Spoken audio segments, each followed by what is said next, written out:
स्वागत है आपका अपने YouTube channel DC club Haryana में।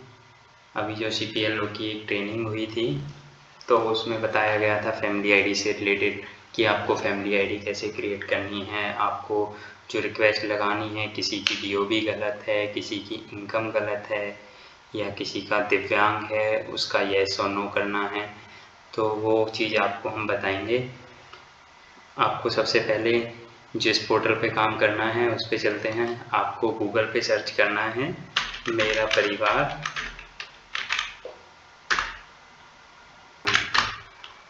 आपकी जो वेबसाइट है ऑफिशियल वेबसाइट मेरा परिवार .haryana.gov, जिस पे आपको आगे से CPLO को काम करना है। यहाँ पे आपने जो रजिस्ट्रेशन के टाइम पे अपनी मेल आईडी दी थी वो मेल आईडी डालनी है अपने यूज़र नेम में, और पासवर्ड या तो अपनी ZKM ऑफिस से पता कर लें या फिर आप अपना पासवर्ड फॉरगेट भी कर सकते हैं। यहाँ पे अपने आईडी पासवर्ड डालते हैं और नीचे जो कैप्चा आएगा वो डालना है। उसके बाद में लॉगिन करना है। आपको इस तरीके का होम पेज मिलेगा। अब आपको नई आईडी क्रिएट करनी है तो यहाँ पे नो का ऑप्शन है, नो करना है। और इसमें जिस बंदे की आईडी बनानी है, जिसको आपने मुखिया बनाना है फैमिली आईडी में, उसका आधार नंबर टाइप करना है और चेक करना है कि कहीं उनकी पहले से कोई फैमिली आईडी बनी हुई है या नहीं बनी हुई, क्योंकि अगर उनकी पहले से बनी हुई होगी तो यहाँ पे उनकी फैमिली आईडी शो कर जाएगा। ये आधार नंबर आप कॉपी भी कर सकते हो अपने सेफ्टी के लिए। और यहाँ पे आपको लिखा रहा है रजिस्टर्ड फैमिली। ये आपको एक फॉर्म ओपन होगा, फॉर्म में बहुत सारे कॉलम हैं। सबसे पहले आप स्टार्ट करते हैं आधार कार्ड से, आधार कार्ड वेरिफिकेशन। इसमें आपको आधार नंबर डालना है। आधार नंबर में के बाद में आपको फर्स्ट नेम डालना है, जो आधार कार्ड में नाम है सेम नाम वही डलेगा। इसमें अलग से कोई नाम आप एडिट करके नहीं डाल सकते हो क्योंकि वो वेरीफाई नहीं होगा। मान लो इसमें नाम डाल देते हैं हम, जैसे ही आप इसमें फर्स्ट नेम डालोगे तो लास्ट जो हिंदी में है वो ऑटोमेटिक उठा लेगा, लास्ट नेम डालोगे तो लास्ट नेम हिंदी में भी वो ऑटोमेटिक उठा देगा। उसके बाद में आपको करना है वेरीफाई।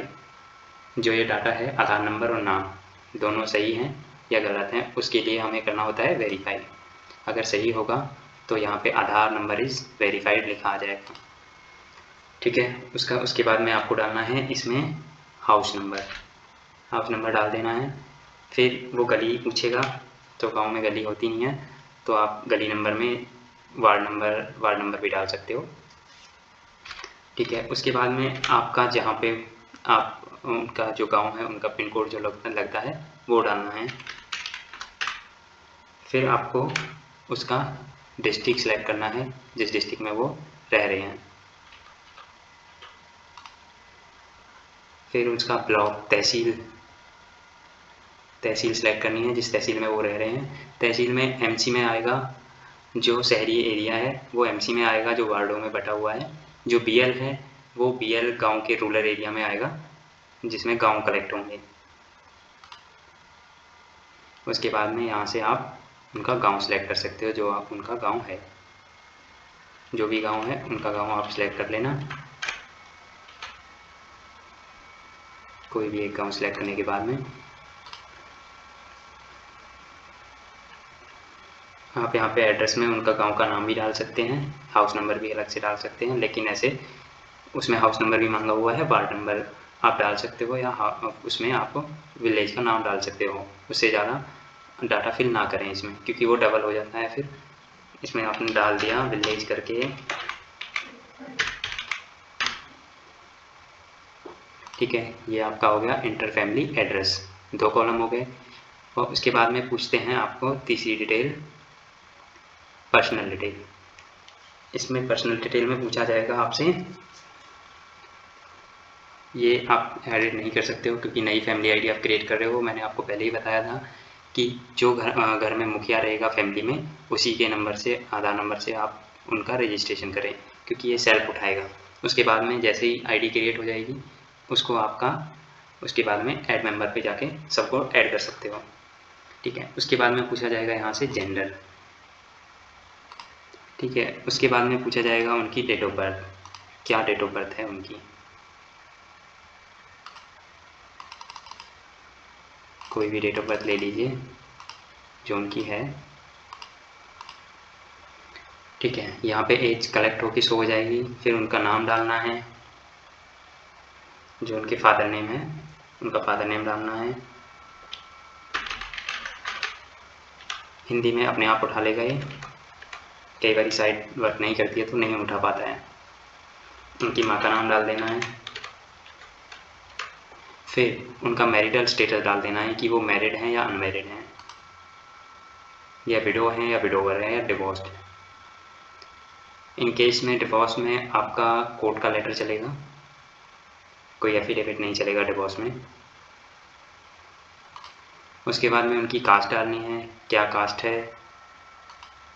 उसके बाद में दिव्यांग स्टेटस डालना है कि वो दिव्यांग हैं या नहीं है। अगर हैं तो उसमें आपको डिसेबिलिटी टाइप डालना है कि वो बाद में ठीक हो सकते हैं या परमानेंट रहेगा। अगर परमानेंट रहेगा तो परमानेंट करना है। उसके बाद में कितने % है उसका वो करना है। दिव्यांग की कौन सी कैटेगरी में आता है वो आपको कैटेगरी चूज़ कर लेनी है। फिर उसका जो है दिव्यांग का सर्टिफिकेट है वो अपलोड कर देना है। तो अभी ये दिव्यांग नहीं है तो मैं इसको नो कर देता हूँ। और ये वोटर कार्ड जो है वो मैंडेटरी नहीं है, लेकिन ये डालना बहुत ज़रूरी है क्योंकि इसके बेस पर ही पेंशन बनती है। आगे चल के इनका जो है डोमिसाइल अगर बनवाना चाहोगे हरियाणा का, कुछ दिनों में ये पोर्टल जैसे अभी कास्ट का आया हुआ है फैमिली आईडी के थ्रू बन जाता है, तो ऐसे ही रेजिडेंस भी बनेगा। तो ये बहुत काम आएगा। आप वोटर कार्ड सभी का डालें, जो डिटेल आप फिल कर रहे हो वो मोस्टली फुल फिल करें, ताकि बंदे को बाद में दोबारा कोई इशू ऐसा आए ना कि हमारी पहले अपडेट करा लेते तो ऐसा होता। ठीक है, उसके बाद में आपका आता है अदर्स डिटेल। इसमें बेसिकली पूछा गया है कि उसका जो बाय बर्थ है वो हरियाणा से है या किसी अदर स्टेट से हैं। तो बाय बर्थ इसमें देख लेते हैं, हरियाणा है और आउटसाइड हरियाणा है। तो इसमें स्टेट पूछा गया है तो हरियाणा का है तो हरियाणा का डालना है। अगर हरियाणा का नहीं है, आउटसाइड का है कहीं, तो आउटसाइड का कब से है हरियाणा में वो चीज़ डालनी है। अगर हरियाणा का है तो कहाँ उनका बर्थ हुआ है वो चीज़ डालनी है। इसमें उसका डिस्ट्रिक्ट डालना है जहाँ पे बर्थ हुआ है, उनका ब्लॉक डालना है और उनका गांव डालना है, और उनका बर्थ कब हुआ है वो डालना है। तो इसमें जो डेट ऑफ बर्थ में जो लास्ट में सन लिखा होता है वही डालना है आपको। मान लो 2000 का जन्म है तो 2000 का ही डालना है। अगर आपने बाय प्लेस ऑफ बर्थ जो दिखा रखी है वो हरियाणा की दिखा रखी है तो DOB में जो सिंस है वही डालना है, ये ईयर जो डालनी है लास्ट वाली। अगर आप इसे कम डालोगे तो ये लेगा नहीं, अगर ज़्यादा बाद में ज़्यादा डालोगे तो इनके लिए परेशानी होगी कि कहीं कोई डॉक्यूमेंट बनवाएंगे हरियाणा का, हरियाणा में कब से रह रहे हो, जैसे हरियाणा डोमिसाइल बनवाओगे तो उसमें 15 साल मैंडेटरी मांगते हैं, तो 15 साल पुराना कोई भी रिकॉर्ड मांगेंगे वो, इसलिए इसको ध्यान से फिल करें। इसमें 2000 का जन्म है तो 2000 डालें, 2001 का जन्म है तो 2001 ही डालें। ठीक है, उसके बाद में आपको बैंक डिटेल अगर आपके पास में है तो IM बिलिंग। ठीक है, उसके बाद में इसमें अकाउंट नंबर डाल देना है और इसमें आपको IFSC कोड डाल देना है। अगर IFSC कोड गलत डालोगे तो ये यहाँ पे आपको इंडिकेट कर देगा। ठीक है, उसके बाद में उसका मोबाइल नंबर डालना है जो इसके आधार कार्ड में रजिस्टर्ड है, आप कोशिश करें वही डालें। मोबाइल नंबर डालने के बाद में आपको मेल ID भी डालनी बहुत ज़रूरी है। आप मेल ID ज़रूर डालें क्योंकि बहुत से फॉर्म ऐसे निकलते हैं हरियाणा के जिसमें डाटा फैमिली ID से उठाया जा रहा है, तो आप कोशिश करें इसमें मेल ID भी डाल दें। उसके बाद में आता है आपका सोशियो इकोनॉमी। इसमें पूछा गया आपका इनकम के बारे में। आपको इसकी एनुअल इनकम मतलब सालाना आय फिर बतानी है कि वो साल में कितना कमा रहे हैं। ठीक है, मान लो ये 1.5 लाख कमाते हैं और उसके बारे में पूछा गया है प्रॉपर्टी के बारे में, कितने एकड़ उन पे ज़मीन है, कनाल में है, मरले में है, और उनकी अब पूछी गई है क्वालिफिकेशन, वो कितने पढ़े लिखे हैं। उसके बाद में पूछा गया है कि वो काम क्या करते हैं, जिनसे उनकी इनकम है वो काम क्या करते हैं। अगर वो हाउस वाइफ हैं तो हाउस वाइफ डालें, अगर वो अदर लेबर में काम करते हैं, दिहाड़ी का काम करते हैं तो अदर लेबर में डालें, उनका कोई बिजनेस है तो बिजनेस का डालें।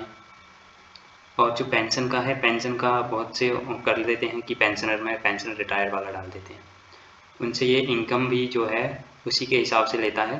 तो ध्यान रखें जो पेंशन वाला डाल रहे हैं वो पेंशन का इसमें ओल्ड एज का पेंशन है और अनएम्प्लॉयड का भी एक पेंशन का है, तो पेंशन का ध्यान से डालें इस चीज़ का।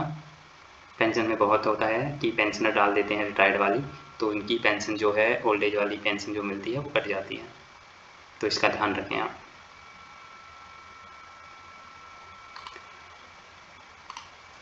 उसके बाद में आपको डॉक्यूमेंट अपलोड करना है एज प्रूफ के लिए। एज प्रूफ के लिए आधार कार्ड चलेगा नहीं आपका,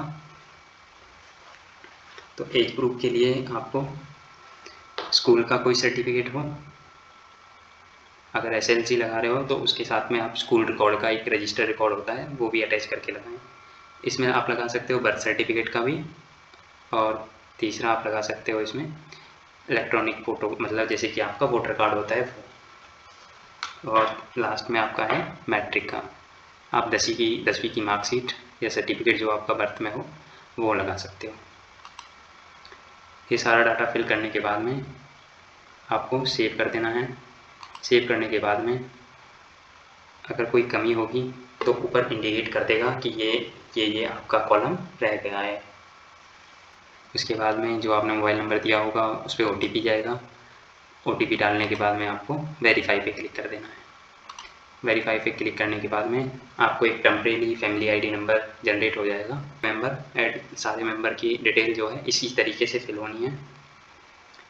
इस तरीके से फिल करने के बाद में आपको एक एक करके सभी मेंबर ऐड कर देने हैं, और लास्ट में एक बार प्रिंट निकलेगा उसका टेम्परेरी फैमिली ID का, जिस पे जो मुखिया रहेगा घर का उसके साइन होने हैं, और अपलोड कर देना है। उसके बाद में जैसे ही अपलोड करोगे उनकी फैमिली ID नंबर जनरेट होके आ जाएगा, फैमिली ID क्रिएट हो जाएगी।